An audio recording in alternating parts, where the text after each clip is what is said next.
afternoon, everyone. I'm Stacy Timmons. I'm the Associate Director for the Hydrogeology Programs. And Dan Lavery is an example for any of you students here or online of a student presenting a poster at a workshop similar to this. This was the New Mexico Geological Society meeting, and I got to meet Dan at his poster. And I said, hey, we have a job opening. So always a good idea to get out there and share your science and make yourself known. So thanks for hosting this. So I'm going to talk just a little bit today, very quickly, about the 3 different programs that we have related to water at the Bureau of Geology. But first, the Bureau of Geology, for those of you who aren't familiar with us, we are the State Geologic Survey for New Mexico here at New Mexico Tech. We're non-regulatory in nature, and we've been doing this for almost 100 years. Not me per se, but our agency. Within the Bureau of Geology, we do geologic mapping and hazards, stuff like IRBI also presented, our hydrogeology programs, which I'll talk about, energy, which includes oil and gas research, as well as geothermal energy. We have a whole bunch of people talking about mineral resources, one today, and then our laboratories, as well as outreach and education. If you haven't been over there, come and see us at the bookstore and the Mineral Museum. Lots of good things to see there.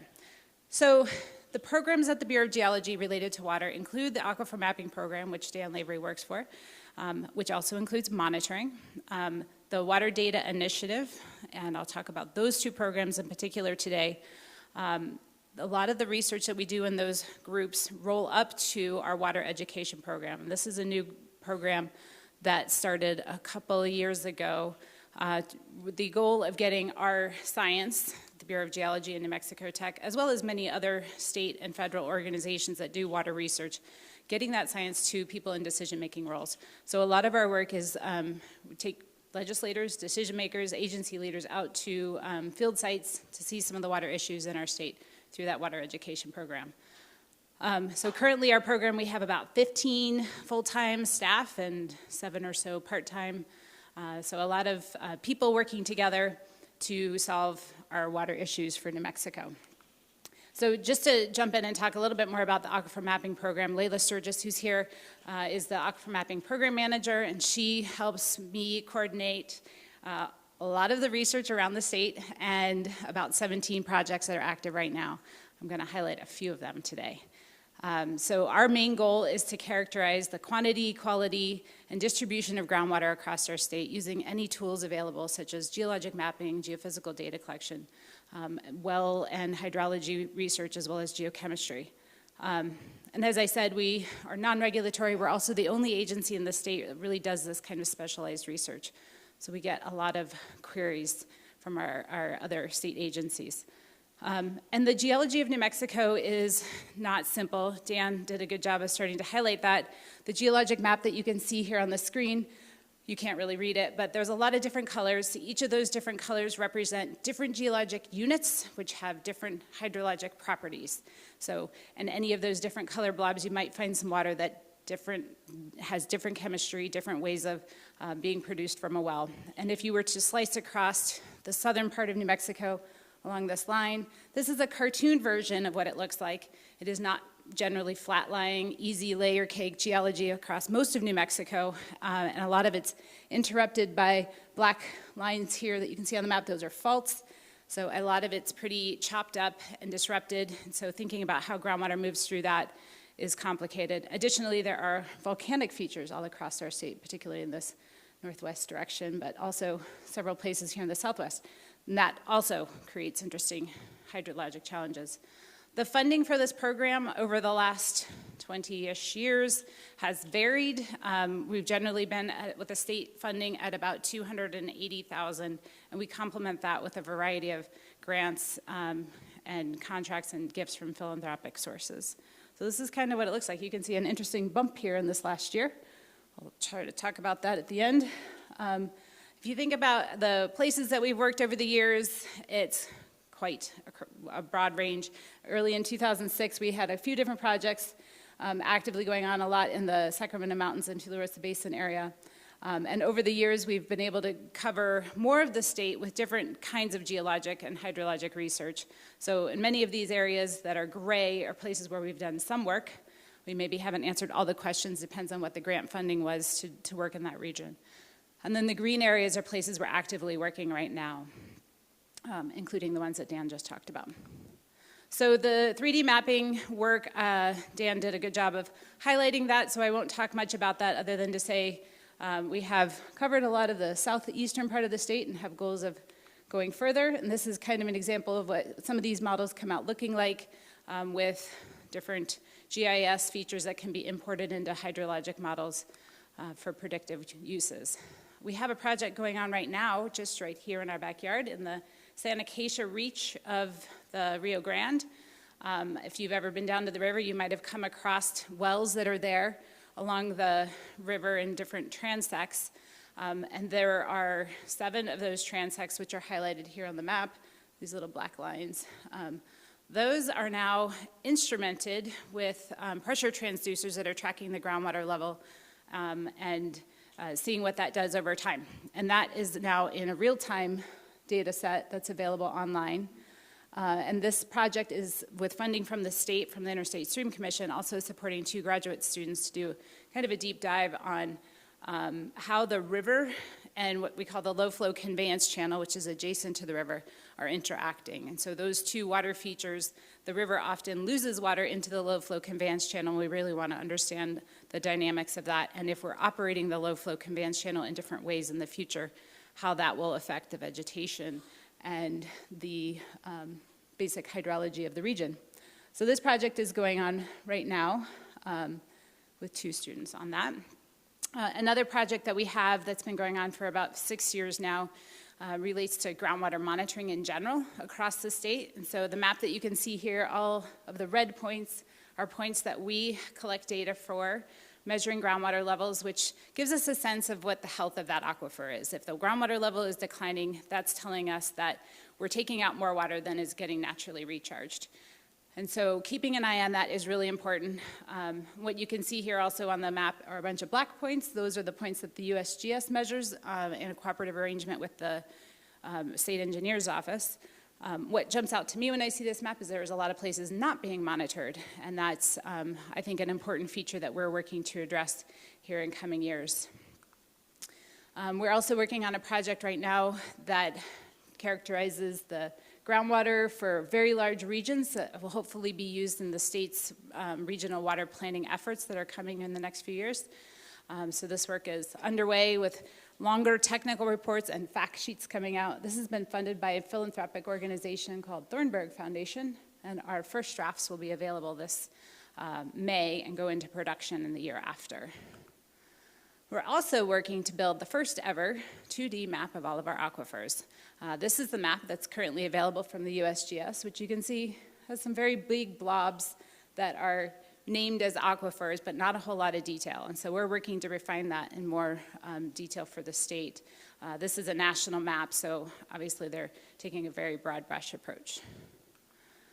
So the work that we've been doing on hydrogeologic projects always requires a lot of time and energy to compile the data. And in 2019, I had the opportunity to work with a state legislator who was very interested in improving data across our state.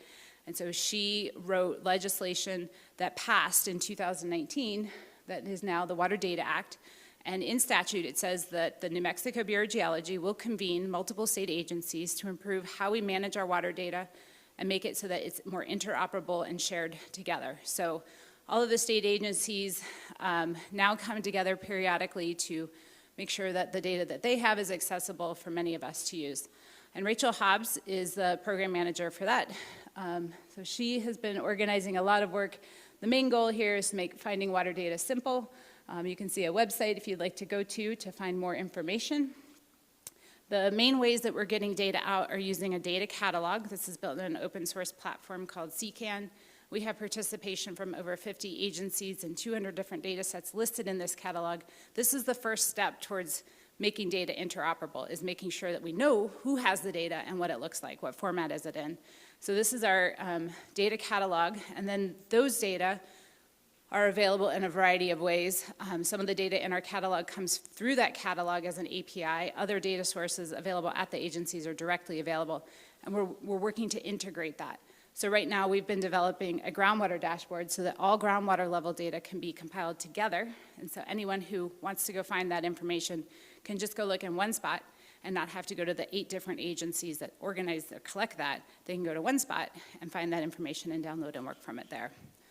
There's a couple of other tools that we're developing. If you go to weaver.newmexicowaterdata.org, that'll help you find your way to that. That's a lot of stuff in development there. We also hold workshops annually. Our next one is October 14th to 15th. It'll be up in Albuquerque. Last year we had 200 different people come with different agencies represented. I think 90 different organizations or agencies were there. And then our event this year will have workshops on how to access some of our data. So if you're interested in that, definitely go to newmexicowaterdata.org website and sign up for the newsletter. That's how you'll get that information. So last year, 2024, the governor came out with a 50-year water action plan that detailed how New Mexico can move ahead and have better access to water resources.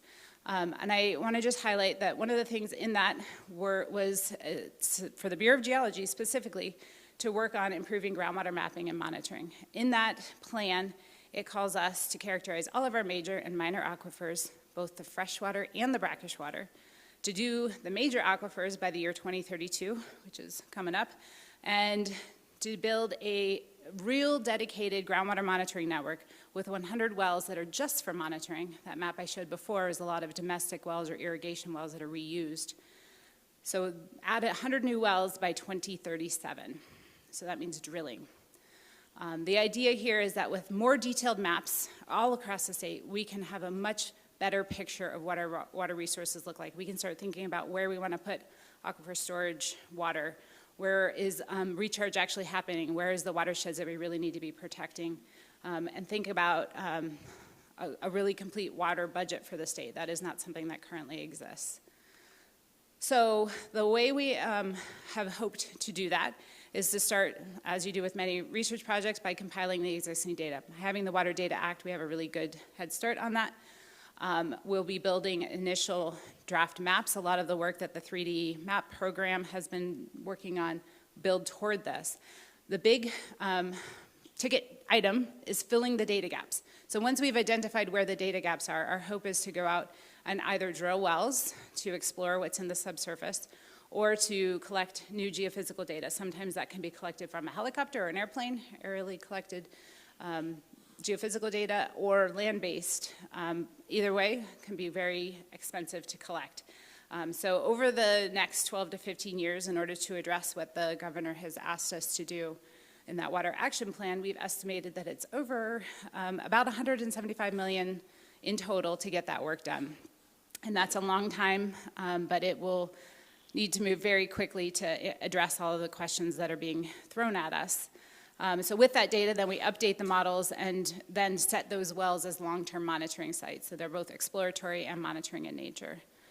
And so this year, our budget request that we put forward to the state was $28.75 million, so getting a start to that $175 million.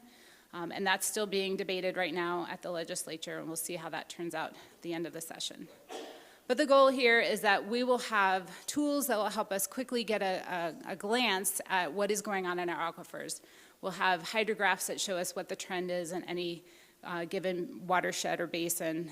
We'll have detailed hydrologic, geologic maps and visuals that we can understand what's going on in the subsurface and interactions with faults and where wells are proliferating or affecting water quality. So that's kind of the general direction we're going. And I have 1 minute, maybe, if there's a question. Otherwise, reach out to me and anyone on our team, and we'd be happy to share information about this with you. Thank you. Time to take one quick question. Oh, sorry. One quick question? No? Thank you. Thank you. Amazing work. Fantastic.